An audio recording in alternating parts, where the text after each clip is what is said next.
चले, सब साथ बढ़े, हम सब मिल करके एक नई राह चले, सब साथ चले, सब साथ बढ़े, हम सब मिल करके एक नई राह चले। सहकार की शक्ति से हो सबकी प्रगति।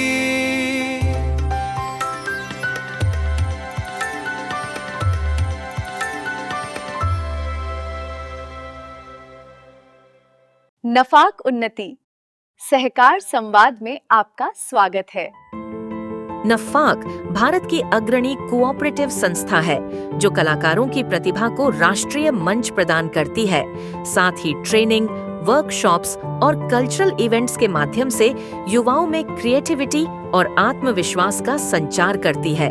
नफाक निरंतर नए प्लेटफॉर्म, नए टैलेंट और नई अवसरों के बीच एक सेतु का काम करते हुए देश की प्रतिभा को नई ऊर्जा प्रदान कर रहा है।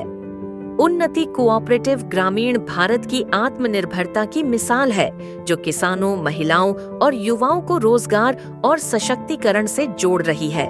नफाक और उन्नति अंतर्राष्ट्रीय सहकारिता वर्ष 2025 में सहकारिता को प्रोत्साहित करने के लिए प्रस्तुत कर रहे हैं। नफाक उन्नति सहकार संवाद। सहकारिता मंत्रालय का महत्व आज पहले से कहीं अधिक बढ़ चुका है। यह मंत्रालय न सिर्फ परंपरागत क्षेत्रों को मजबूत बना रहा है, बल्कि नई गति और नई दिशा के साथ हर दिन आगे बढ़ रहा है। आज कोऑपरेटिव की ताकत पेट्रोल पंप से लेकर जन औषधि केंद्र तक दिखाई देती है, जहां सस्ता पेट्रोल और सुलभ दवाइयां आम लोगों के जीवन में राहत पहुंचा रही है। नई गतिविधियां और नए प्रयास जन्म ले रहे हैं। हर नए कदम के साथ यह मंत्रालय कोऑपरेटिव संस्थाओं को और भी सशक्त बना रहा है, उन्हें संबल दे रहा है। यही है नए भारत का सहकारिता विजन, जहां साझेदारी से आत्मनिर्भरता और सामूहिक प्रयास से समृद्धि की राह खुलती है। इसी भावना को आगे बढ़ा रहा है नफाक उन्नति सहकार संवाद।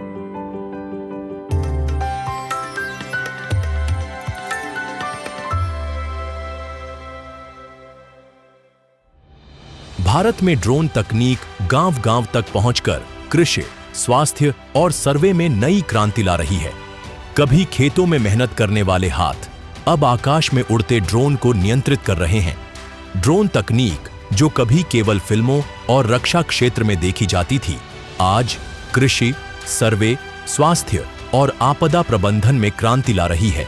ज़्यादातर लोग सोचते हैं कि ड्रोन डिफेंस में चलते हैं, लेकिन ड्रोन का जो सबसे बढ़िया उपयोग जो है वो एग्रीकल्चर में हो रहा है। आज के दिन किसान को लेबर शॉर्टेज का सामना करना पड़ रहा है, उसकी इनपुट कॉस्ट बढ़ती जा रही है। तो जो ड्रोन जैसी टेक्नोलॉजी है, एक तो ये किसान की लेबर की प्रॉब्लम सॉल्व करेगी और दूसरा जो है एग्री इनपुट्स की जो यूटिलाइजेशन है वो कम करेगी। जैसे मान के चलिए जो पेस्टिसाइड है, अगर हम लोग नॉर्मल पंपिंग से स्प्रे करते हैं और अगर ड्रोन से स्प्रे करते हैं तो 40% तक की सेविंग होती है। एक फ़ायदा तो किसान का इकोनॉमिक बेनिफिट तो हुआ ही हुआ, दूसरा फ़ायदा ये हुआ कि जो पेस्टिसाइड रेजिड्यू बढ़ रहा था सॉइल के अंदर वो भी कम होगा।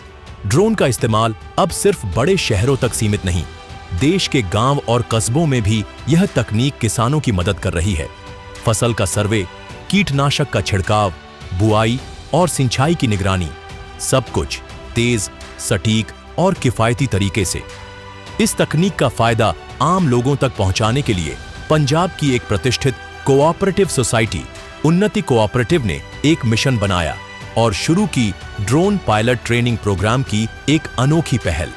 यह ट्रेनिंग सिर्फ ड्रोन उड़ाना ही नहीं सिखाती, यह सिखाती है आत्मनिर्भरता, आत्मविश्वास और नई उम्मीद के साथ उड़ान भरना।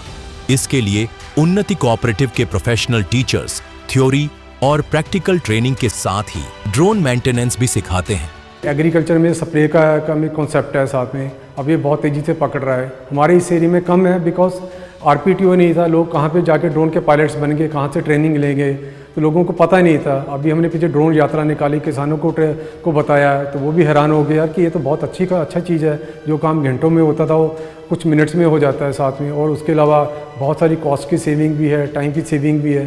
तो ये लोग जब ड्रोन के पायलट बन जाएंगे तो ये एग्रीकल्चर में स्प्रे का काम भी शुरू कर सकते हैं, जो अभी तक मैनुअली होता था और लेबर की प्रॉब्लम भी होती थी। उन्नति कोऑपरेटिव की ड्रोन एकेडमी में स्थानीय महिलाओं और युवाओं को ड्रोन ऑपरेशन की प्रोफेशनल ट्रेनिंग दी जा रही है, ताकि वे न केवल तकनीक को समझें, बल्कि उसे अपने जीवन और समुदाय के विकास में इस्तेमाल कर सकें। उन्नति मारुत ड्रोन एकेडमी आधुनिक तकनीक से लैस ड्रोन पायलट्स तैयार कर रही है, जो कृषि और सहकारिता क्षेत्र में नई उड़ान भरने को तैयार हैं। मैं ड्रोन की ट्रेनिंग ले रही हूँ। मैं ड्रोन की ट्रेनिंग लेकर पायलट बन के अपने सपनों को पूरा करूँगी। ड्रोन सीखने के बाद मेरी बहुत इनकम बढ़ेगी। मेरे घर वाले बहुत ही खुश हैं। प्रशिक्षण के बाद इन प्रशिक्षुओं को ड्रोन पायलट का लाइसेंस भी उपलब्ध कराया जाएगा। उन्नति मारुत ड्रोन एकेडमी का ये प्रशिक्षण स्थानीय युवाओं और महिलाओं को रोजगार तथा आत्मनिर्भरता की दिशा में मजबूत आधार प्रदान करने जा रहा है। यहाँ गांव की बेटियां, जो कभी सिर्फ खेत की मेढ़ों तक सीमित थीं, अब आसमान में उड़ते ड्रोन की पायलट की ट्रेनिंग ले रही हैं। स्थानीय युवा, जो नौकरी की तलाश में शहर जाते थे, अब अपने गांव के पास ही ड्रोन पायलट की ट्रेनिंग लेकर अपना करियर बनाने की राह पर है।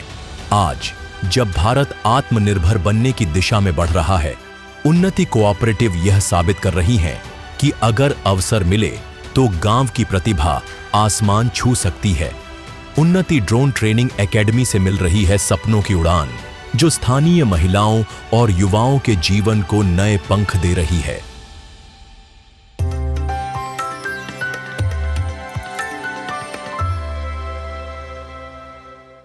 भारतीय जनता पार्टी की नरेंद्र मोदी सरकार ने एक लक्ष्य रखा है कि 2027 में हम विश्व के तीसरे नंबर के अर्थतंत्र बनकर उभर आएंगे। और मुझे विश्वास है हम चौथे नंबर पर पहुंच गए हैं, तीसरे नंबर पर जरूर पहुंच जाएंगे। परंतु इसके साथ साथ ये 130 करोड़ 140 करोड़ नागरिकों के सम विकास की भी जिम्मेदारी भारत की है। सबका सामूहिकता के साथ विकास हो, सबका सम विकास हो और सबके विकास के माध्यम से देश का विकास हो, ऐसा मॉडल बनाना ये भारतीय जनता पार्टी का मूल विचार है, भारत का मूल विचार है। और इसीलिए नरेंद्र मोदी जी ने आजादी के लगभग 75 साल के बाद सहकारिता मंत्रालय बनाया।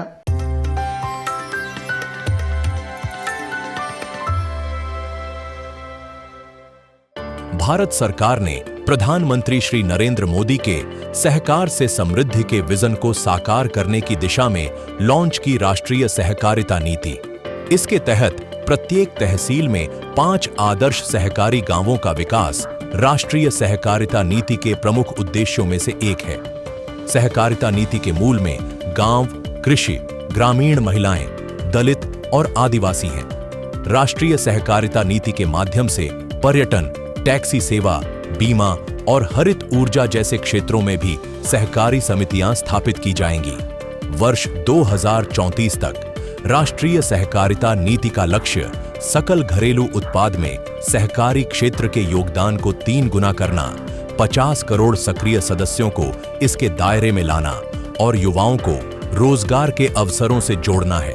सहकारी समितियों की संख्या में 30% की वृद्धि और प्रत्येक गांव में कम से कम एक सहकारी समिति की स्थापना नई सहकारिता नीति के प्रमुख उद्देश्य हैं।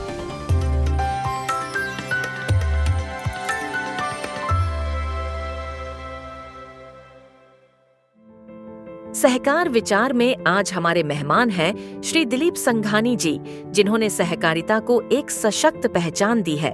श्री दिलीप संघानी जी की दूरदृष्टि, नेतृत्व और किसानों के हित में ठोस निर्णय लेने की उनकी क्षमता ने इफ्को को वैश्विक स्तर पर सहकारिता की मिसाल बना दिया है। माननीय प्रधानमंत्री जी, माननीय सहकारिता मंत्री जी और सहकारिता मंत्रालय जिस तरह कोऑपरेटिव मूवमेंट को आगे बढ़ा रहे हैं, इसे आप कैसे देखते हैं? 2021 में माननीय प्रधानमंत्री ने जब पहली दफ़ा नया सहकार मंत्रालय बनाया और इनके जिम्मेदारी सफल और सबल ऐसे प्रथम सहकार मंत्री अमित भाई शाह को जिम्मेदारी दी, जो अनुभवी थे सहकारी क्षेत्र के।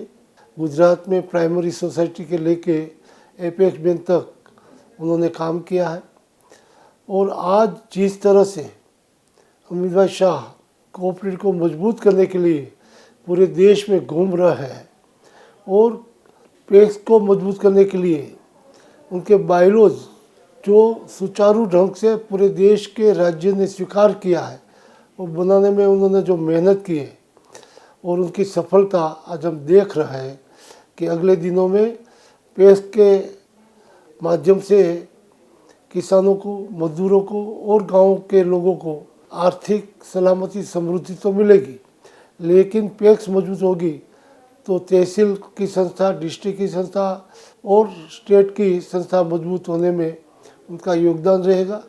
इस तरह से पूरे देश में कोऑपरेटिव के माध्यम से एक नई चेतना मिलेगी। नफाक उन्नति सहकार संवाद से जुड़ने के लिए धन्यवाद। हम हर फोर्टनाइट ऐसे ही आपसे मिलते रहेंगे। साथ